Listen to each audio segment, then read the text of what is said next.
Hello ஹாய்ங்க. பெங்களூரோட second lock பார்க்கலாமா? Most of time எல்லாரும் marriage morning attend பண்ணுவீங்க. ஆனால் நாங்கள் ஃபர்ஸ்ட் டைம் ஒரு ஃபேமிலியோட ஈவினிங் மேரேஜ் அட்டன் பண்ணோம். ரொம்ப புதுசாக இருந்தது. ஆனால் ரிச்சுவல்ஸ் எல்லாம் சேம் தான், பட் ஈவினிங் நடக்குது எல்லா ரிச்சுவல்ஸும்.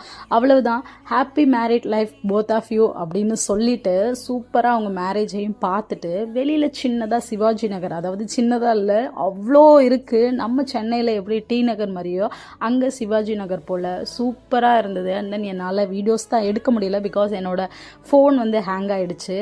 எல்லாருமே அந்த மொமெண்ட்டில் அவங்க பேரண்ட்ஸ், அவங்க சிஸ்டர்ஸ் எல்லாம் ஒரு மாதிரி ஃபீல் பண்ணும்போது எனக்கு அன்னைக்கு நைட்டு என்னோடய அக்காமாரும், என் தம்பி, என் சித்திமார்கள்லாம் என்னை அந்த ரிசப்ஷனில் தனியாக விட்டு போகும்போது I feel very guilty and ரொம்ப எனக்கு அழுகையே வந்துருச்சு. என்னடா இதுக்கே நம்ம இவ்வளோ அழுகிறோம் அப்படின்ன மாதிரி இருந்தது. மோஸ்ட் ஆஃப் டைம் நான் எதுக்கு அழுக மாட்டேன், பட் திஸ் டைம் ரொம்ப அழுதேன். ஃபாலோ பண்ண மறந்துடாதீங்க. பாய்.